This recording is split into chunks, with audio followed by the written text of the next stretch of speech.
지금까지 지내온 것 주의 크신 은혜라. 한이 없는 주의 사랑 어찌 이루 말하랴.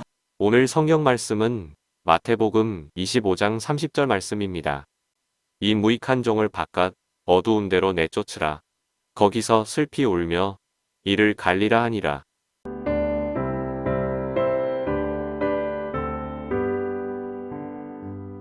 주 안에 있는 나에게 난 근심이 있으랴. 십자가 밑에 나아가 내 짐을 풀었네. 주님을 찬송하면서 할렐루야 할렐루야. 내 앞길 멀고 험해도 나 주님만 따라가리. 그 두려움이 변하여 내 기도 되었고, 전날의 한숨 변하여 내 노래 되었네. 주님을 찬송하면서 할렐루야 할렐루야. 내 앞길 멀고 험해도 나 주님만 따라가리. 내 주는 자비하셔서 늘 함께 계시고, 내 궁핍함을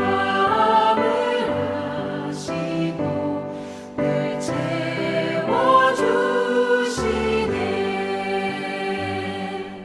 주님을 찬송하면서 할렐루야 할렐루야.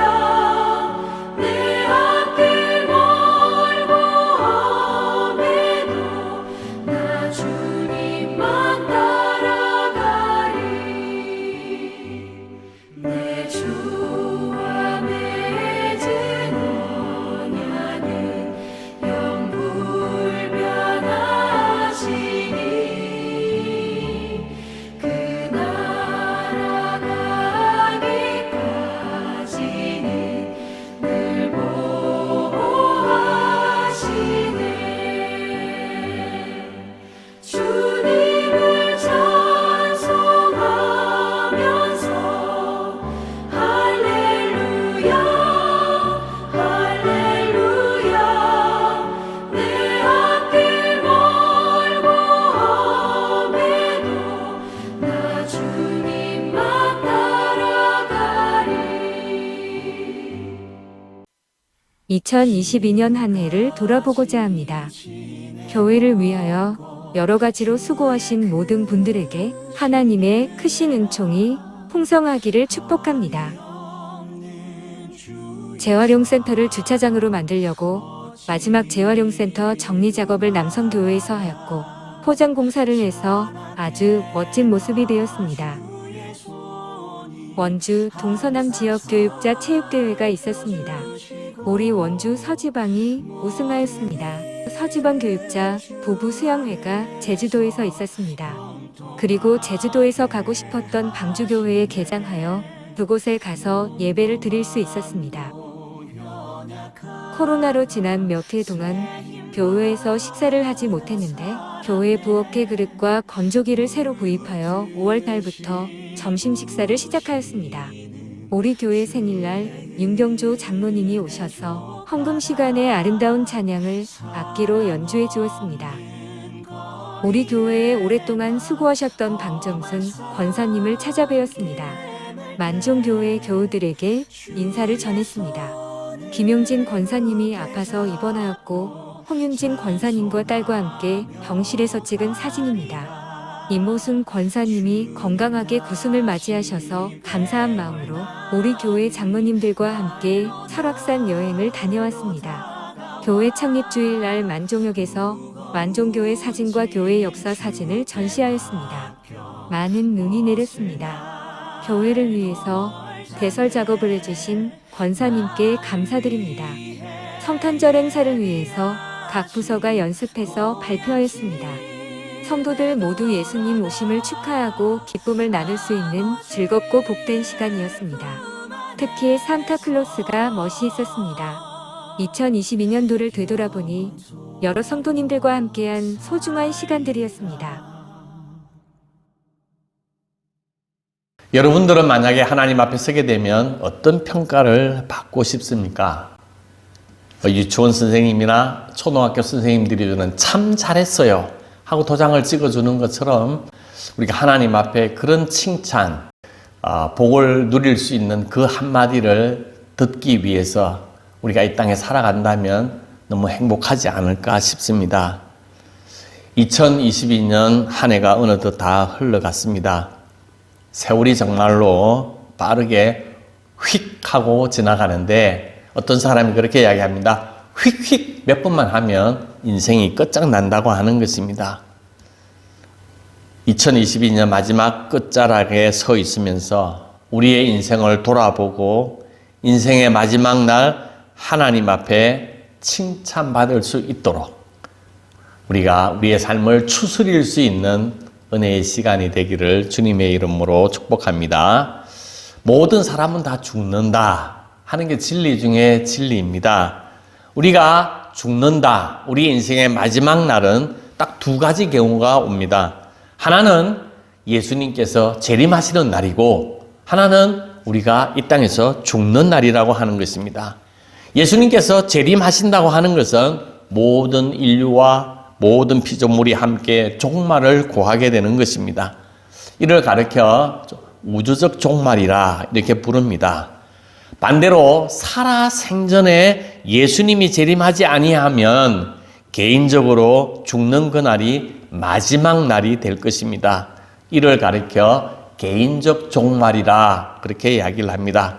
어느 쪽이든 분명한 것은 우리 인생은 반드시 끝나는 날이 있다고 하는 것입니다. 우주적 종말에 대해서 한번 생각해 본다면 예수님께서 이 세상에 오셔서 십자가에 돌아가시고 3일 만에 부활하시고 그리고 성천하셔서 천국으로 올라가셨습니다. 성경은 장차 그 모습 그대로 다시 이 땅에 재림하신다고 예언해 놓고 있습니다. 예수님의 재림은 예수님의 초림보다도 훨씬 더 많은 예언의 양을 성경은 기록하고 있습니다. 사도행전 1장을 보면 예수님께서 성천하실 때에 두 천사들이 이렇게 증거합니다. 이르되 갈릴리 사람들아 어찌하여 서서 하늘을 쳐다보느냐? 너희 가운데서 하늘로 올라가신 이 예수는 하늘로 가심을 본 그대로 오시리라 하였느니라. 재림의 광경은 초림 때의 광경과 완전히 다른 것입니다. 초림 때에는 베들레헴 마구간에서 낮고 천한 모습으로 오셨습니다. 반면에 재림 때는 호령하면서 천사장의 소리와 하나님의 나팔 소리가 울려 퍼지는 장엄한 모습으로 재림하신다는 것입니다. 데살로니가 전서 4장 16절에 보면 주께서 호령과 천사장의 소리와 하나님의 나팔 소리로 친히 하늘로부터 강림하시리니 그렇게 이야기를 했습니다. 우리가 매주 예배 시간마다 고백하는 사도신경에서도 예수님께서 산자와 죽은 자를 심판하러 오신다 그랬습니다. 우리가 믿는 그 고백 그대로 사도신경의 고백대로 믿는다면 예수님께서 반드시 심판하러 오신다는 것입니다. 언제일까요? 하나님 이외에는 아무도 모른다고 하는 사실입니다. 그런데 몇몇 사람들이 그 재림의 날이 언제라고 이야기를 하면서 하나님이 친히 자기에게 이야기를 했다. 또 성경의 깊은 계시를 깨달았다. 성경을 100번, 200번 읽으면서 성경 속의 진리를 발견해 보니까 이게 숫자로 나타나더라. 그러면서 온갖 교묘한 방법으로 그 날과 그 시를 예언하는 사람들이 있습니다. 이런 식으로 주장하는 사람은 다 볼 것 없이 다 이단입니다. 이런 주장을 하는 사람을 시한부 종말론자들이라고 이야기를 합니다. 시한부 종말론을 주장하는 사람은 무조건 다 이단인 것입니다. 우리가 개인의 입장에서 보면 우리의 육체의 죽음, 우리가 이 세상에 살아가면서 마지막 날을 의식하면서 살아가는 것은 참 많이 실감이 납니다. 장례식에 가보면 영정사진을 보게 되는데 그 영정사진 손에 나의 사진이 걸려있다 하는 생각을 해보면 나도 날이 얼마 남지 않았구나 하는 생각을 하게 되고 또 우리의 삶 속에 하나님의 은혜가 무엇인지 삶과 죽음의 문제가 무엇인지를 많이 깨닫게 됩니다. 히브리서 9장 27절에 보면 한 번 죽는 것은 사람에게 정하여진 것이요 그 후에는 심판이 있다. 살아생전에 재림이 이루어지지 않으면 우리에게 죽음은 필연적인 사건이라는 것입니다. 그리고 그 후에 심판이 있다는 것입니다. 우리가 심판, 그러면 죽음 후에 하나님 앞에 심판이 있다 그러면 두렵고 떨리는 마음이 있습니다. 내가 심판대에 서서 천국을 가냐 지옥을 가냐 그런 어떤 주님한 심판대에 선다 그러면 얼마나 큰 고통이겠습니까? 근데 예수 그리스도를 믿는 사람들은 그 심판에 대해서는 걱정할 필요가 없다는 것입니다. 왜냐하면 그 심판은 면제되기 때문에 그렇습니다. 요한복음 5장 24절에 보면 내가 진실로 진실로 너희에게 이르노니 내 말을 듣고 또 심판 보내신 이를 믿는 자는 영생을 얻었고 심판에 이르지 아니하나니 사망에서 생명으로 옮겼느니라 그랬습니다. 예수 그리스도를 믿는 사람은 심판을 면제받는다. 이유가 뭐냐? 예수님께서 우리 대신 십자가에 져 주셔서 피를 흘려 주셨기 때문에 그렇습니다. 우리가 법조계에서 일사부재리의 원칙이 있습니다. 한 번 죄를 지으면 그 죄에 대한 죄값을 치르게 되면 두 번 다시 그 죄값을 치르지 않는 것입니다. 예수님께서 우리의 모든 죄를 다 대신 지셨기 때문에 우리는 그 죄값을 받을 필요가 없다는 것입니다. 그래서 심판을 받지 않는다는 것입니다. 그런데 우리 믿는 자에게 또 다른 하나의 심판, 또 다른 심판이라고 하기에는 조금 용어가 그렇지만 심사라고 할 수 있습니다. 우리 믿는 자에게는 심판이 아니라 심사라고 말할 수가 있습니다. 예수님을 믿는 성도들이 받을 것은 심사. 너가 금메달을 받을까? 은메달을 받을까? 동메달을 받을까? 하는 것을 심사하는 것이기 때문에 우리는 심판에 대해서는 두려워할 필요가 전혀 없고 우리의 관심사는 심사. 내가 동메달을 받냐? 은메달을 받냐? 이 금메달을 받냐? 여기에 우리는 관심을 두어야 한다고 하는 것입니다. 구원 이후에 우리의 삶을 어떻게 살았는지를 하나님이 보시고 그 삶을 통하여 하나님께서 우리에게 상을 주시는 상급신사라 그렇게 말할 수가 있습니다. 고린도후서 5장 10절에 보면 우리가 다 반드시 그리스도의 심판대 앞에 나타나게 되어 각각 선악간에 그 몸으로 행한 것을 따라 받으려 함이라. 여기서 시상대, 심판대를 시상대라고 말할 수가 있습니다. 하나님 앞에 우리가 시상을 받는다고 하는 것입니다. 이렇게 보면 예수 그리스도의 재림의 날은 우리 믿는 자들에게는 잔치날이요, 축제의 날이요, 기쁨의 장이라고 말할 수가 있습니다. 우리 모두는 이 땅에 빈손으로 왔다가 빈손으로 가는 나그네의 인생입니다. 그래서 우리를 청지기 인생이라 그렇게 이야기를 합니다. 청지기 인생은 내가 가지고 있는 모든 것들 다 두고 가야 하기 때문에 가지고 있는 모든 것들이 내 것이 아니라 하나님의 것임을 고백하는 것입니다. 오늘 마태복음 25장 달란트 비유는 너무나 잘 알고 있는 내용입니다. 어떤 주인이 멀리 여행을 떠나면서 그 종들에게 자기의 소유를 맡기게 됩니다. 어떤 종에게는 5달란트, 어떤 종에는 2달란트, 어떤 종에는 1달란트를 맡겼습니다. 이 달란트는 금과 은을 재는 무게 단위인데 그것이 변화해서 나중에는 화폐 단위로 이렇게 변하게 되었습니다. 마태복음 25장 15절에 보면 각각 그 재능대로 한 사람에게는 금 5달란트를, 한 사람에게는 2달란트를, 한 사람에게는 1달란트를 주고 떠났더라. 그래서 각각 그 재능대로 주었다는 것입니다. 우리가 생각해 볼 때 1달란트 받은 사람은 차별 대우를 받은 게 아닌가 그렇게 생각할 수도 있지만 꼭 그렇지는 않습니다. 1달란트가 6,000데나리온, 1데나리온이 노동자 하루 품삯이라고 생각하게 된다면 20년 동안 노동자가 일을 한 돈, 그 돈을 다 모은 게 1달란트라는 것입니다. 어마어마한 돈이라고 말할 수가 있습니다. 한 20년치 연봉, 돈을 벌기만 하고 1원도 쓰지 아니하고 모으기만 한 20년 동안에 그 연봉을 다 모은다고 생각하면 어마어마한 돈이라고 말할 수 있습니다. 그 얘기는 주인이 그 종들에게 충분한 돈을 맡겼다고 하는 것입니다. 오랜 시간 후에 그 주인이 결산을 하게 됩니다. 19절에 오랜 후에 그 종들의 주인이 돌아와 그들과 결산할세. 오랜 후라고 하는 말은 그 종들에게 충분한 시간과 충분한 기회를 주었다고 하는 것입니다. 달란트 비유에서 주인이 멀리 여행 갔다 온 것은 예수 그리스도의 부활 성천 후에 다시 재림하는 것을 의미하기도 합니다. 인류의 역사가 마지막 종말을 구하는 우주적 종말이라는 것입니다.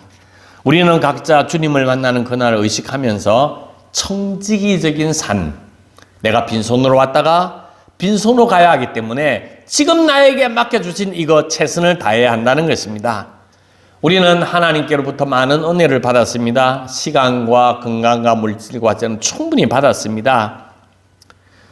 이 세상에 사는 날 동안 내가 받은 이 모든 것들, 나에게 주어진 시간과 기회를 최대한 활용해서 하나님 앞에 칭찬받는 그 일에 우리가 최선을 다해야 한다고 하는 것입니다. 우리가 마지막 날 최선을 다하게 될 때 주님께서 참 잘하였도다 그렇게 말씀하실 것입니다. 참 잘하였도다, 참 잘했어요. 이게 우리가 마지막 날 주님 앞에 들어야 할 한마디가 아닌가 생각합니다. 오늘 본문에 보면 주인이 와서 각각 종을 심판합니다. 5달란트 받은 자와 2달란트 받은 자에게는 최선을 다하여 갑절을 남겼다. 그래서 주인이 그 종을 보고 어떻게 평가했느냐 하면 잘하였도다, 착하고 충성된 종아. 잘하였도다, 착하고 충성된 종이라고 5달란트, 2달란트 받은 종들에게 똑같이 이야기를 합니다. 내가 적은 일에 충성하였음에 내가 많은 것을 내게 맡기리니 내 주인의 즐거움에 참여할지어다 하고 이야기를 하면서 두 가지의 원리를 제시하고 있습니다. 하나는 성진의 원리와 하나는 상급의 원리를 보여주고 있습니다. 성진의 원리라고 하는 것은 이 세상에 사는 날 동안 최선을 다하면 하나님께서 복에 복을 더하여 주셔서 더 많은 것을 맡겨주신다는 것입니다. 상급의 원리는 최선을 다한 사람에게 주인의 즐거움, 곧 천국의 기쁨을 누리게 된다고 하는 것입니다. 여기에 1달란트 받았던 종은 땅속에 묻어두었다가 주인에게 그대로 꺼내왔습니다. 그래서 주인이 화가 나서 책망합니다. 은행에 맡겨놓았더라면 이자라도 붙었을 게 아니냐 하고 야단을 칩니다. 그 종의 잘못은 무엇입니까? 26절, 그 주인이 대답하여 이르되 악하고 게으른 종아, 나는 심지 않은 데서 거두고 해치지 않은 데서 모으는 줄로 내가 알았느냐. 은혜를 받고도 인생을 잘못 산 것을 지적하는 말씀이기도 합니다. 주님이 우리에게 요구하고 기대하시는 바 충성, 곧 최선을 다하는 것입니다. 고린도전서 4장 2절에 맡은 자들에게 구할 것은 충성이니라 그랬습니다.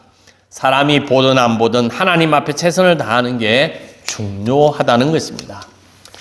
2차 세계대전 당시에 낙하산을 만드는 방위산업체에서 자꾸 불량이 일어나서 이 낙하산을 이게 등에 지고 비행기 타고 내려오다가 죽는 사람들이 많이 생겼습니다. 그래서 사장이 고민하다가 야, 이 사람의 목숨이 왔다 갔다 하는데 이 불량 상품이 나와서 큰일이다 하고 궁리를 하다가 직원들에게 너네들이 만든 낙하산 그 중에 하나를 메고 직접 뛰어 내릴 거니까 너 하나하나 만드는데 최선을 다하라고 강력하게 요구했습니다. 그러자 불량률이 제로가 되었다고 하는 것입니다. 왜냐하면 낙하산이 남의 문제, 다른 사람이 하는 거다 하면 별로 관심이 없는데 내가 그것을 낙하산을 어깨에 짊어져야 된다 하는 것을 느끼게 된다면 최선을 다하게 된다고 하는 것입니다. 최선을 다한다고 하는 것은 바로 이런 것, 모든 일에 자기 일로 여긴다고 하는 것입니다. 그게 바로 하나님 앞에 칭찬받는 일이라고 하는 것입니다. 예수 그리스도를 믿고 구원받으면 천국에 가지만 상급이 없다면 부끄러운 구원이 될 것입니다. 예수 믿고 신앙생활 하는데 인생이 한 번뿐인데 귀한 하나님의 상급을 소망하고 하나님의 칭찬을 기대하면서 우리가 나아가는 삶이 되어야 하지 않겠습니까? 최선을 다한다면 주님께서 이렇게 말씀해 주실 것입니다. 잘하였도다. 착하고 충성된 종아. 이 말은 우리가 마지막 날 주님 앞에 들어야 하고 사모해야 할 최고의 한마디입니다. 그 말을 듣기 위해 최선을 다해 살다가 마지막 날 하나님 앞에 부를 때에 할렐루야로 찬송하고 하나님 앞에 천국으로 올라가면 좋겠습니다. 사랑하는 만족교회 여러분, 이제 22년 마지막 끝자락 시간에 서 있습니다. 지난 한 해 동안 여러분의 인생을 한번 평가해 보시기를 바랍니다. 내가 이대로 살면 쭉 내년에도 이대로 쭉 살게 되면 잘하였도다 하는 말을 들을 수가 있겠습니까? 새해에는 더욱 우리의 마음을 가다듬고 오직 믿음으로 살고 하나님 앞에 최선을 다하는 삶으로 나아가야 되지 않겠습니까? 우리는 믿는 자들입니다. 언제 인생의 마지막 날이 우리에게 찾아온다 할지라도 주님 앞에 섰을 때 착하고 충성된 종아 잘하였도다. 이 한마디를 꼭 듣고 이 한마디를 듣고 싶어서 이 땅에 열심히 최선을 다해 사는 저와 여러분이 되기를 주님의 이름으로 축복합니다. 아멘.